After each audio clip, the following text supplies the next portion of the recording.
Hi, this is Donna, and I'm taking a different angle to the camera. This is take 58. Not really, it seems like it.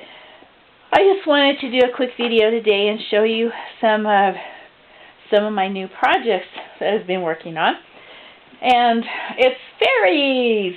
Isn't that cute? She's so cute!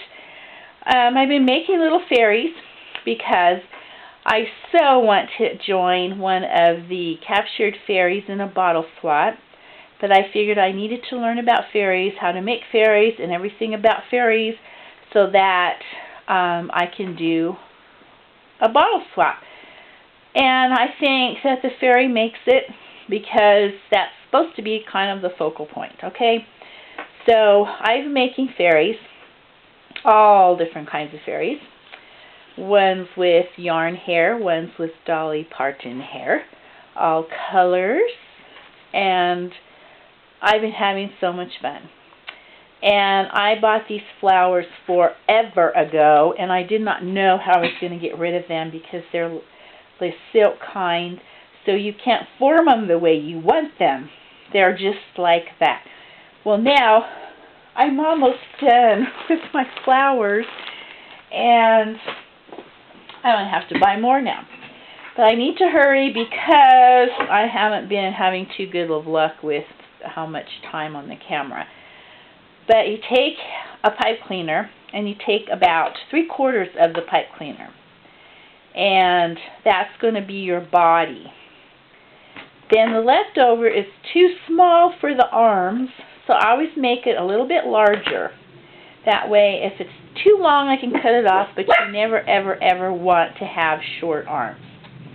You'll have to excuse the dogs. They get excited every now and then when they think something's coming. There's a jet or something flying over. Okay, you take the pipe cleaner and you fold it in half for the body. You take your bead that you're going to use. I've been using these beads. The only thing this town has. You thread it through and then open the top of the pipe cleaner, and that's where you're going to put your hair. And that's all I did was I bought this from Walmart. That's all the wooden beads that they had, and it doesn't even tell me what size any of these beads are, but that's what I bought. Just a size for a head, I guess. You can use yarn. This is a little smaller than normal yarn because this is for like needlepoint, so it's smaller. This was yarn, so it's, you know, it looks about the same, but this has a little bit more threads in it. So I'm going to use the doll hair, and it looks like those little slinkies a long time ago. But you get them in this bag, and it's doll hair, doll accessories, and it doesn't look like much, but there is a lot of hair in here. You just pull out however much you want, and you cut it off. You have to excuse me, I'm still having problems with my throat after that cold. My cough never leaves for like 3 months after I get a cough. So I have to apologize now. But you take that hair and you just water it and you stick it through the hole and, like, you know, kind of make it even a little bit. I kind of like to make sure it's a little bit even, and then you just push the bead up and voila, there you have hair. And I'll have to do a little trim job on her because her hair's got too much. Wonder if I can stick some of that through here. Just stick it back through here a little bit. Hate to cut that much of it off. But just stick it back in there a little bit. See what happens. That worked a little bit, I guess. Okay. Voila. Hair. Alright, now, there's 2 ways you can do it. You can make one like her, where she doesn't have a collar. I just started with the dress down below. Or there's another one, and she has a collar. And I really like the collar look. I think that's really cute, but they're cute. Both of them are really cute. This one doesn't have a collar, you know, so it just depends. It's just your preference. This doll hair loves to stick to the pipe cleaners, but we're going to make a collar. And you know how to take the flowers apart. You take the plastic stuff out of the middle, but I would not throw this away, because if you are making a little fairy bottle, these look like mushrooms to me.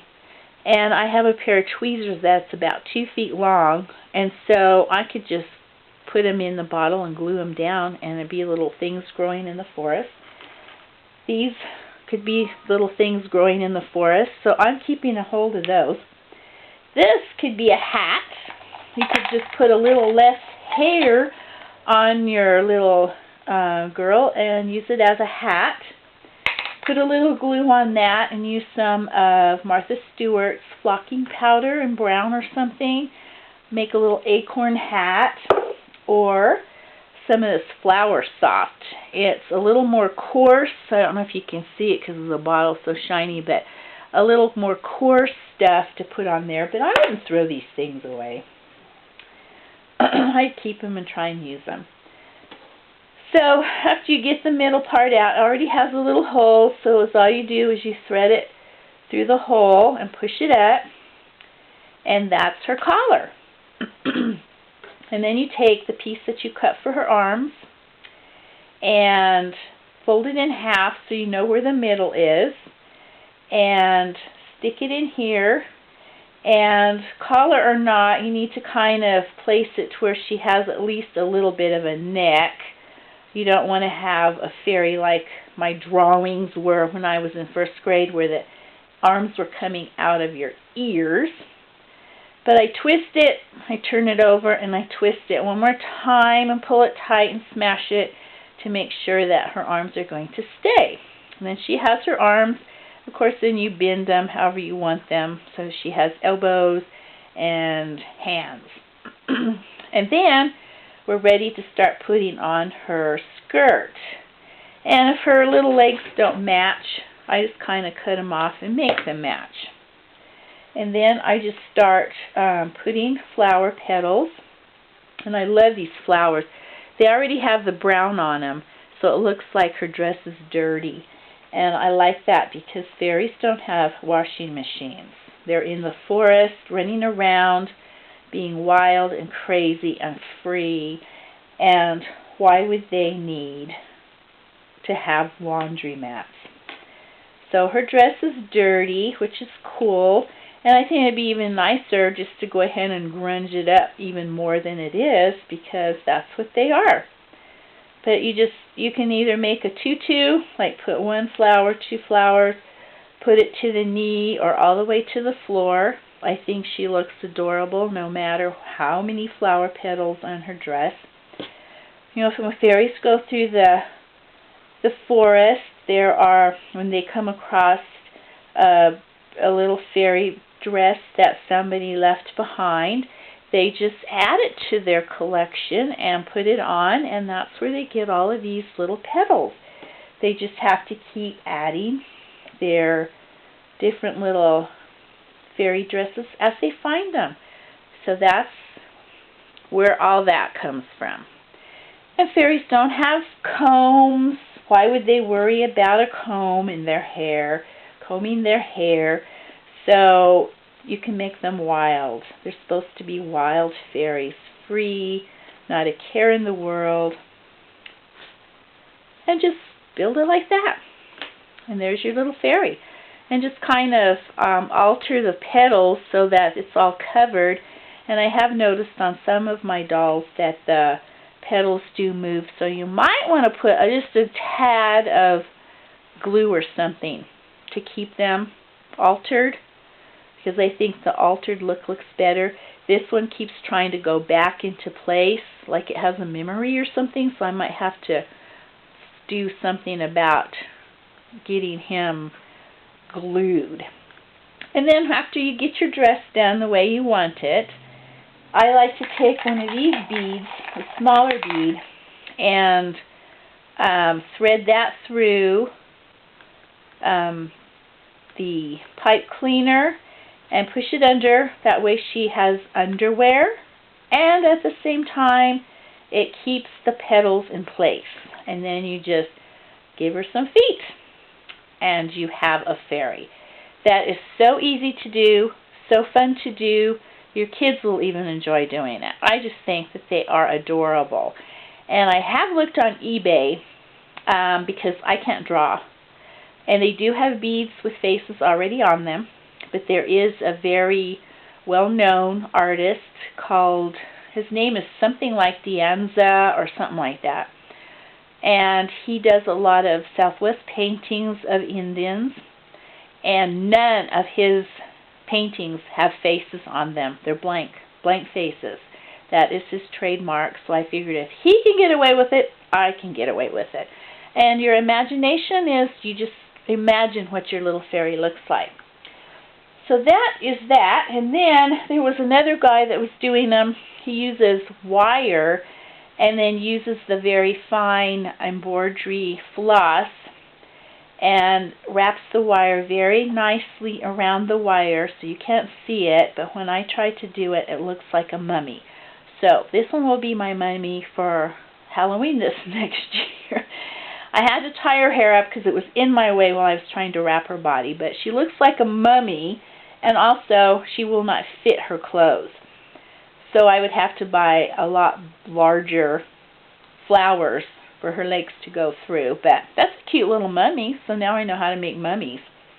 But I thought that was really cute. And you can also, on your little dolls, put a flower in their hair. And I haven't tried to make the wings yet, but I would like to put wings on or put a little flower in their hair, which I think is just adorable. But I wanted to share that with you, and hope that you guys enjoy. I have to figure out how to do some of their hair. Some of it I'm just going to leave like this one. It looks more oriental, and I think it's adorable. So I'm just going to leave her. You know, I might just leave her, but you have to kind of watch the parts. You don't want the parts kind of showing through. But I hope you enjoy making them as much as I've enjoyed making and showing you how to make them. And I ordered, I won a fairy on eBay. It is to die for. And he paints the faces and everything. So as soon as she comes in, I will be showing you that because it is beautiful. This didn't come close, but this is me. This is what I can do, and so I think it's pretty. So thank you for watching. Frog hugs.